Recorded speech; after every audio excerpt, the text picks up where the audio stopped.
السلام علیکم سیدہ سینٹر کے پیارے ناظرین، یہ پراسرار اور دل کو دہلا دینے والی کہانی آپ ضرور سنیے اور برائے مہربانی لائک اور شیئر کیجیے گا، اور ہمارے چینل سیدہ سینٹر کو سبسکرائب کر کے بیل آئیکن کو دبائیے اور نوٹیفیکیشن پر کلک کر دیجیے گا۔ موسم گرما اپنے جوبن پر تھا۔ اس کی کالج سے واپسی عین دوپہر کے وقت ہوتی تھی۔ کالج بس اسٹاپ پر اتارتی اور اسٹاپ سے پیدل چل کر گھر جانا بھری دوپہر میں اسے بہت ہی عذاب لگتا۔ سر پر چلچلاتی دھوپ، دائیں طرف نہر، بائیں طرف بوسیدہ قبروں سے بھرا پرانا قبرستان، اور اس وقت آس پاس سے شاذر و نادر گزرتا ہوا کوئی زیرو یعنی انسان۔ ہمیشہ کی طرح اس دن بھی قبرستان کی طرف سے سرسری نگاہ ڈال کر وہ گھر کی طرف اپنے دھیان میں بڑھ رہی تھی کہ اپنے پیچھے قدموں کی آواز سنائی دی۔ شاید کوئی پیچھے آ رہا تھا۔ کون ہے یہ دیکھنے کے لیے پلٹی اور کسی کو بھی نہ پا کر وہ دھک سے رہ گئی۔ اس کے رکنے اور پلٹنے پر قدموں کی آواز بھی رک گئی تھی۔ کچھ گڑبڑ کا الارم بجا رہی تھی۔ کشادہ صحن پار کر کے وہ برآمدے میں پہنچی اور پہلے کمرے کا تالا کھول کر دروازے کی کنڈی احتیاط سے کھولی۔ اسٹور سمیت 4 کمروں والے سرکاری گھر کے ہر کمرے کا دروازہ دوسرے کمرے میں ہی کھلتا تھا، اس لیے سب کمروں کے دروازے اندر سے بند کر کے صرف ایک کو باہر سے تالا لگایا جاتا۔ جو کمرہ اس کے اور بہن کے استعمال میں رہتا وہ اندر سے کنڈی تھا۔ کنڈی کھولنے کے لیے جب وہ دوسرے کمرے کے دروازے سے اندر داخل ہوئی تو کمرے میں ضرورت سے زیادہ اندھیرا محسوس ہوا۔ لوہے کی کنڈی پر نظر پڑتے ہی وہ بری طرح سٹپٹا گئی۔ کنڈی پر بڑے بڑے کالے بھیڑ بیٹھے ہوئے تھے۔ وہ پریشان ہوئی کہ بند کمرے میں آئے کہاں سے یہ کیڑے۔ تبھی اس کی نظر دروازے کے پیچھے اٹھی اور وقت رک گیا۔ اندھیری رات کی طرح سیاہ اور پراسرار سایہ دروازے کے پیچھے اور اس کی نظروں کے عین سامنے تھا۔ پلک بھی نہیں جھپکی اور اس سائے نے ہنا کے تمام حواس جکڑ لیے۔ اس کو ہوش ہی نہیں تھا اس کے ساتھ کیا ہو رہا ہے۔ سایہ اس پر جھپٹا تو چیخے گلے میں ہی کہیں دم توڑ گئی۔ سیکنڈ کے 1000ویں حصے میں اس سائے نے صحن کی بیرونی دیوار پر اسے پٹخ ڈالا تو اس نے چیخا بھی نہیں، کیونکہ چیخ تو اندر دب گئی تھی، پر اندر ہی اندر اس کی روح چلا رہی تھی۔ شدید درد کی لہر اس کے سر میں اٹھی اور وہ بے ہوش ہو گئی۔ پھر اسے کچھ نہیں پتہ چلا وہ کب تک بے ہوش رہی۔ حواس بحال ہونے پر تیز دھوپ میں دیوار کے ساتھ لگے اس نے خود کو تھر تھر کانپتے پایا۔ کنڈی کیسے کھلی؟ بھیڑ؟ وہ کیڑے کہاں گئے؟ کمرے سے نکل کر برآمدہ اور پورا ذہن پار کر کے دیوار تک وہ کیسے پہنچی؟ اس کا ذہن اس معاملے میں بالکل خالی تھا۔ اس کی پھٹی آنکھیں پہلے کمرے کی طرف اٹھیں اور پھر چھت کی جانب ٹھہر گئی۔ واش روم کی چھت پر آگے کو جھک کر بیٹھی ایک کالی بلی اسے کھا جانے والی نظروں سے گھور رہی تھی۔ وہ آنکھیں نہیں ہٹا پائی تھی۔ خوفناک بلی کی آنکھوں میں وحشت، دھمکی، غصہ اور پتہ نہیں کیا کیا تھا۔ وہ ٹرانس کسی کیفیت میں تھی، یعنی سن تھا اس کا ذہن، جسم سن، ہاتھ شل تھے۔ کچھ سمجھ نہیں آ رہا تھا کیا ہو رہا ہے۔ وہ بلی اسے مسلسل گھورے جا رہی تھی۔ اس نے بہت ہمت کر کے دل میں کہا اللہ، تو اس کے لبوں سے جاری ہوئی وہ تمام صورتیں جو کہ اس وقت پڑھی جاتی ہیں، مگر وہ بلی پھر بھی ٹس سے مس نہ ہوئی۔ آخر کیا ماجرا تھا اسے سمجھ میں نہ آیا۔ ہنا کا سارا بچپن اور لڑکپن خوف کا افریت کھا گیا، یعنی خوف کی بلا اس کے سارے بچپن کو کھا گئی۔ اسے ٹھیک سے یاد بھی نہیں تھا کہ ڈرنے اور ڈراؤنے خوابوں کا سلسلہ کب شروع ہوا۔ جب سے اس نے ہوش سنبھالا گھر کے پچھلے کمرے سے خوف کھاتی تھی۔ چھوٹا سا کمرہ، این دیوار کے ساتھ بچھی 2 چارپائیاں، سامنے والی دیوار کے ساتھ کھڑی اس کے باپ کی موٹر سائیکل، اور ساتھ ہی باہر جانے کا پچھلا دروازہ۔ اپنے بچپن میں ایک ہی خواب دیکھا تھا، سلسلے وار خواب، نہ ختم ہونے والا سلسلہ خوابوں کا، جہاں سے سلسلہ ٹوٹتا اگلے دن وہیں سے جڑ جاتا۔ دیوار کے ساتھ لگی اس کے بابا کی موٹر سائیکل اور اس کے اگلے پہیے پر سوار بدنما بد شکل بوڑھی چڑیل۔ کبھی وہ چڑیل اپنے ہاتھ میں پکڑے لمبے ڈنڈے سے اسے مارنے کی کوشش کرتی تو کبھی اسے اپنے پاس بلاتی۔ وہ حیرت کی بات یہ تھی کہ وہ چڑیل خود کبھی اس کے پاس نہیں آتی تھی۔ چند ایک بار اس نے اپنی ماں سے خواب کے بارے میں ذکر کیا، ڈراؤنی کہانیاں نہ پڑھا کرو اور نہ ہی ٹی وی پر کوئی ڈراؤنا پروگرام دیکھا کرو، جیسی چیزیں ذہن پر سوار ہوں پھر ویسے ہی خواب آتے ہیں۔ ماں نے روٹیاں پکاتے ہوئے سمجھایا۔ وہ 9 سال کی تھی جب اس کے باپ کی اچانک موت کے ساتھ ہی بوڑھی چڑیل والے خوابوں کا سلسلہ خود بخود تھم گیا۔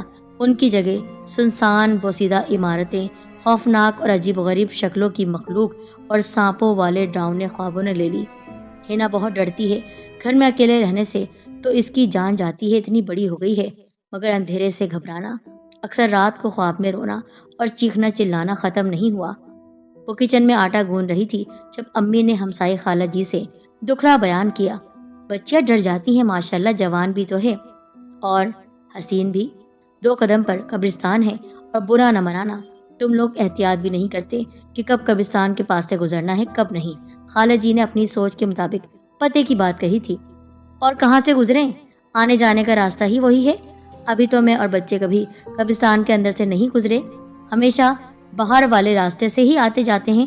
وہ تو ٹھیک ہے، مگر مغرب کے بعد 9 عمر بچوں کا قبرستان کے باہر والے راستے سے بھی گزرنا مناسب نہیں۔ تمہارے میکے اور سسرال کے مہمانوں کے ساتھ میں نے خود کئی بار سب کو رات میں قبرستان کے پاس سے آتے جاتے دیکھا ہے۔ اس کے ہاتھ تھمے واقعی۔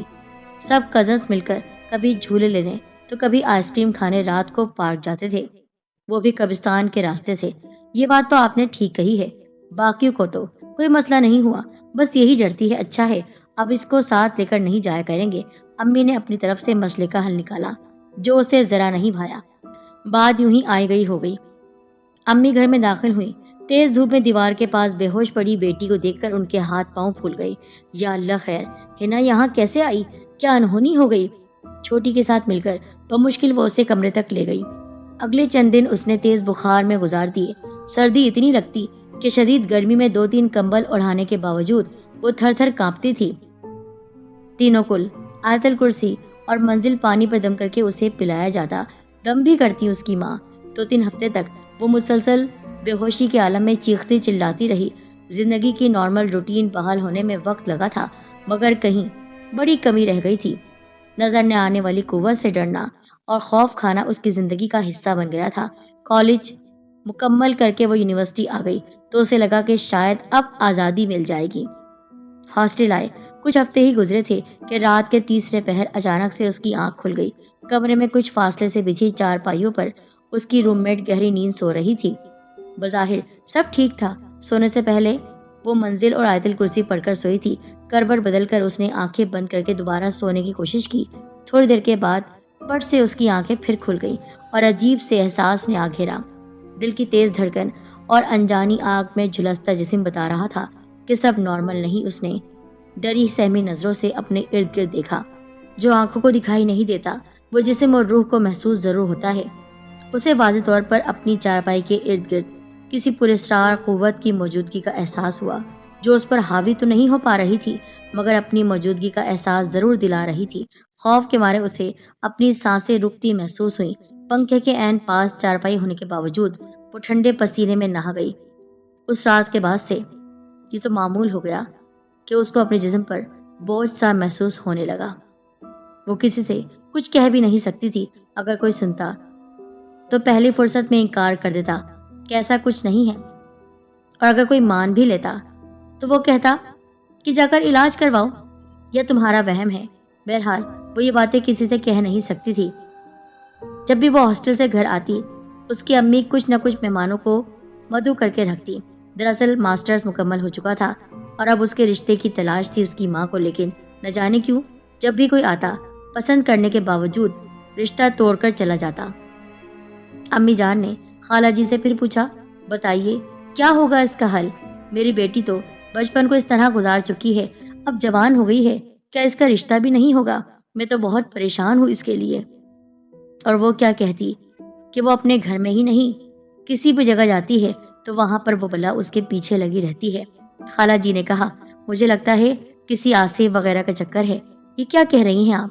ارے یہ کوئی ایسی بات نہیں ہے کہ جس کی وجہ سے تم شرمندگی محسوس کرو۔ جنات بھی اس دنیا میں ہوتے ہیں، ان کی موجودگی کو ہم سب مانتے ہیں نا، تو وہ کسی انسان پر قبضہ بھی کر سکتے ہیں۔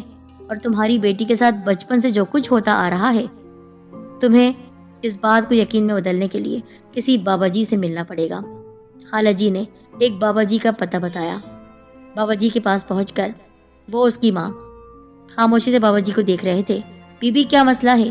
یہ میری بیٹی ہے، اس کے رشتے کی وجہ سے پریشان ہوں۔ ماں نے رشتے کی بات ضرور بتائی لیکن بچپن سے اس کے ساتھ جو ہوتا آ رہا ہے وہ بات نہیں بتائی، کیونکہ اس کی ماں